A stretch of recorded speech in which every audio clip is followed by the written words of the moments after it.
जय जय श्री राधे, जय जय श्री सीताराम। भगति निरूपण विविध विधाना, क्षमा दया दमलता बिताना, समजम नियम फूल फल ज्ञाना, हरिपद रति बस रस वेद बखाना। कह रहे हैं तुलसीदास जी महाराज, नाना प्रकार के भक्ति का निरूपण और क्षमा दया तथा दम। दम अर्थात इंद्रिय निग्रह। दम का मतलब होता है कि इंद्रिया को ध्यान में रखना कि इंद्रिय अपने विषयों की लोलुपता में जाकर के भोगों की तरफ तो आकर्षित नहीं हो रहा है, भोगों में ही तो आकर्षित नहीं, इसका नियंत्रण करके रखना इंद्रिय को, उसी को दम कहते हैं। लताओं के मंडप है, अर्थात जो भक्ति, क्षमा, दया, दम ये सब सद्गुण हैं और ये ऐसा मानो कि लताएं हैं। जैसे कि हमें फल चाहिए, फूल चाहिए, हमें मान लीजिए क्या बोलते हैं उसको, चमेली का फूल चाहिए, हमें फल चाहिए, जैसे कि खरबूज है, तरबूज है, ककड़ी है, खीरा है। फल हमको मिलता जब लता रहेगा, उसका पेड़ रहेगा, तभी हमको फल मिलने की संभावना रहेगा। जब पेड़ की लता भी नहीं है, पेड़ नहीं है, तो फल मिलने की संभावना है ही नहीं। वैसे ही कई लोग बोलते हैं ज्ञान श्रेष्ठ है, कोई लोग बोलते हैं भक्ति श्रेष्ठ है, कोई लोग बोलते हैं योग मार्ग श्रेष्ठ है। परंतु यहाँ तुलसीदास जी महाराज वो सभी मार्गों के अनुभवी और दिव्य संत हैं। तो तुलसीदास जी महाराज ये कह रहे हैं, ये शास्त्र में जो लिखा है वही प्रमाण है। अपने मन जो शास्त्र में लिखा है, रामायण, गीता, 18 पुराण, वेद, इसमें जो वचन है वही प्रमाण मानना चाहिए। तो ये सब क्षमा, दया होना चाहिए, क्षमा का गुण होना चाहिए, दम होना चाहिए, इंद्रियों पर संयम करने की सद्गुण होना चाहिए। ये नहीं है कि बस राधे राधे बोल देने से अब बाकी के ये सब चीज़ नहीं रहेगा तो काम नहीं चल जाएगा। और हाँ, राधे राधे जपेंगे ईमानदारी से तो ये सब सद्गुण अपने आप प्रकट होने लगेगा, ये बात भी सही है।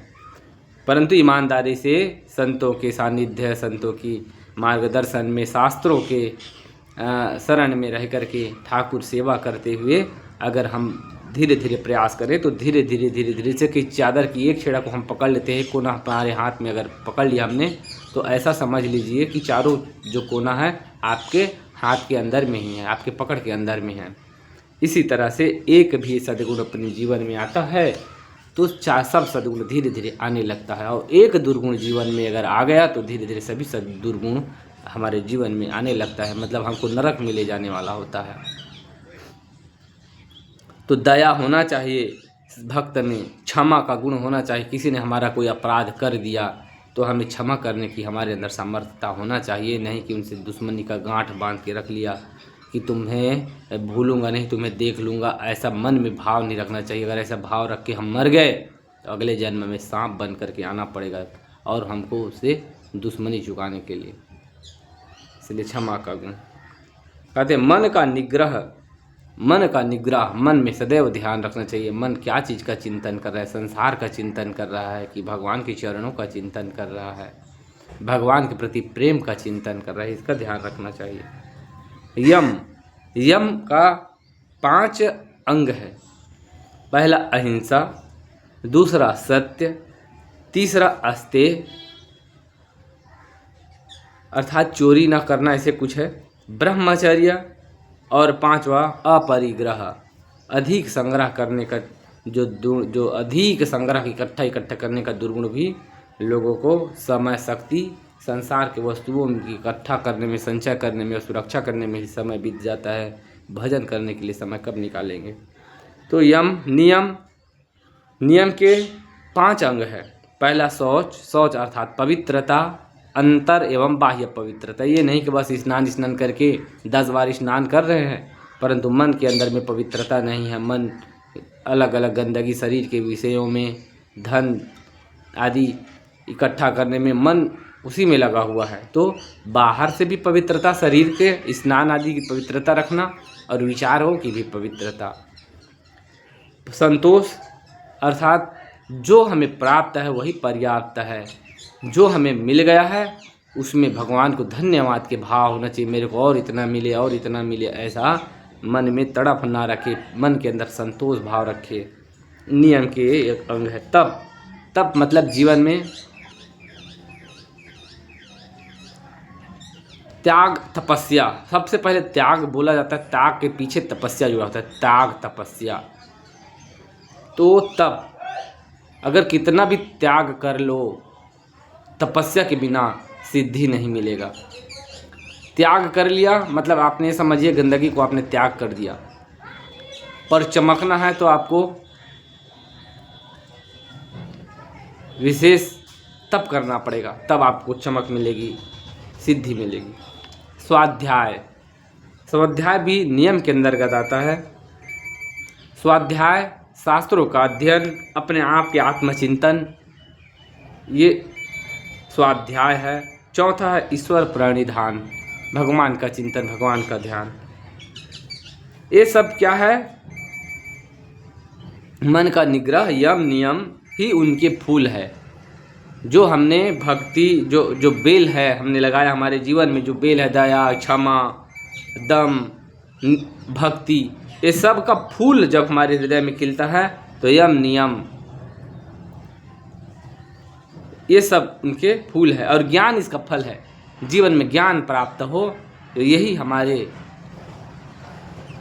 तपस्या का, नियम का, साधना का हमें फल प्राप्त हुआ। यदि हमें ज्ञान हो गया, ज्ञान होना ही हमारे साधन का, तपस्या का फल है। और कह रहे तुलसीदास जी, और श्रीहरि के चरणों में प्रेम ही उस ज्ञान रूपी फल का रस है। आपके पास आम है, आम और उसका रस निकाल दिया, गिलास में निकाल दिया, रस निकाल दिया, तो कैसे हो गया? फिर पूरा रस ही रस। उसको पीने के लिए भी आपको मेहनत करने की आवश्यकता नहीं है। आम को भी खाने में थोड़ा सी मेहनत लगेगा, पर उसका रस अगर निकाल दिया तो रस ही रस। आम में भी छिलका है, गुठली है, कहीं कहीं वेस्टेज पदार्थ है, परंतु रस में फिर वहाँ कहीं छाटने का, वहाँ फेंकने का वेस्टेज कुछ नहीं है। वैसे ही कह रहे सब ज्ञान हो जाए, ज्ञान रूपी फल प्राप्त हो जाए, परंतु यदि हरि चरणों में प्रेम नहीं रहा तो ऐसा समझ लो फल तो मिल गया, फल लग गया, परंतु वो फल सड़ गया, ऐसा भी समझ लो। कितना भी ज्ञानी हो जाए, कितना भी सिद्ध योगी हो जाए, अगर भगवान के चरणों में प्रेम नहीं है, श्री हरि के चरणों में प्रेम नहीं है, तो वैसा है जैसे अजय महाराज जी बार बार उदाहरण कथा में सुनाते थे कि जैसे विधवा का श्रृंगार शोभा नहीं देता, ऐसे ही जो हरि के चरणों में भक्ति के बगैर जो ज्ञानी है, ऐसे ज्ञानी का शोभा विधवा का श्रृंगार के जैसा ही शोभाहीन हो जाता है। ऐसे तुलसीदास जी महाराज स्पष्ट भाषा में कह रहे हैं। फिर क्या रहे हैं? भरद्वाज मुनि प्रयागराज में बसते हैं। प्रयागराज में भरद्वाज मुनि जी का आश्रम है, कुटिया है, और जो कि परम तपस्वी, निगृहित चित्त, जितेंद्रिय, दया के निधान और परमार्थ के मार्ग के बड़े ही चतुर हैं। एक बार पूरे मकर भर अर्थात मकर संक्रांति को, उत्तरायण पर्व को जब मेला लगा, स्नान, मकर संक्रांति का जो स्नान का पर्व था 1 महीने का, उसमें दुनिया भर से सब संत महात्मा दर्शन, स्नान आदि के लिए आए हुए थे। तब सब 1 महीना के बाद स्नान आदि करके सब चले गए, परंतु याज्ञवल्क्य मुनि के चरणों को पकड़ लिया भरद्वाज मुनि ने। हे प्रभु, आप रुक जाइए, आप ना जाइए। कह रहे, हे नाथ, मेरे मन में एक बड़ा संशय। कह रहे, नाथ एक संशय बड़ मोरे, करगत वेद तत्व सब तोरे, कहत सो मोहि लागत भय लाजा, जो न कहूँ बड़ होई अकाजा। कर हे नाथ, मेरे मन में बड़े संशय है, और आप वेद तत्व के, सब वेद का तत्व जो ज्ञान आपके लिए करगत है, हस्तगत है, आप ज्ञानी हैं, और हे प्रभु, ऐसा प्रश्न कहने में मुझे लाज आ रहा है कि आपको भी ऐसा लगेगा कि इतना साल से तपस्या कर रहे हैं, भक्ति कर रहे हैं, परंतु इतना भी ज्ञान नहीं, ऐसे करके आपको लगेगा परंतु हे प्रभु, मुझको शर्म तो आ रहा है थोड़ा से मेरे को पूछने में, परंतु अगर ना भी पूछूं तो मेरा बड़ा हानि हो जाएगा, क्योंकि ये बहुत बड़ी अज्ञान मेरे अंदर में रह जाएगा। और संतों के पास में अगर संशय को ना पूछे तो और किसके पास में पूछे। इस तरह से निवेदन करते, एक राम अवधेश कुमारा, इनकर चरित विदित संसारा, नारी बिरह दुख लहे अपारा, भयौरो सुरन रावण मारा। एक बार अवधेश कुमार, जो कह रहे हैं एक राम तो अवधेश कुमार है जिनका चरित्र सारा संसार जानता है, और उन्होंने स्त्री के विरह में बहुत दुख भोगे, और उन्होंने जब क्रोध में आ गए एक बार तो रावण को मारा। हे प्रभु, क्या वही राम है या और कोई दूसरे राम है जिनको शिव जी जपते हैं?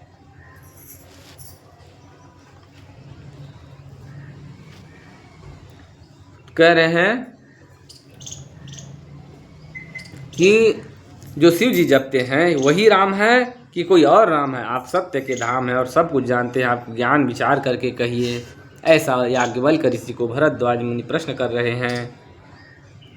राम जी की कथा चंद्रमा की किरणों के समान है, जिसे संत रूपी चकोर सदा पान करते हैं। ऐसा ही संदेह श्री पार्वती जी ने किया था, तब महादेव ने विस्तार से उनका उत्तर दिया था। याज्ञवल्क्य मुनि कहते हैं, हे भरद्वाज जी, जैसे प्रश्न आप कर रहे हैं वैसे ही मन में संदेह माता सती को हुआ था एक बार, तो उन्होंने भगवान शिव जी से प्रश्न किए थे। तो वही प्रश्न, कुल मिला के यही प्रश्न उनको, एक बार त्रेता युग माही, शंभु गए कुंभज ऋषि पाही, संग सती जग जननी भवानी, पूजे ऋषि अखिलेश्वर जानी। एक बार त्रेता युग में शिव जी अगस्त ऋषि के पास गए और साथ में जगत जननी भवानी सती जी भी थी। ऋषि ने संपूर्ण जगत के ईश्वर जानकर उनका पूजन किया।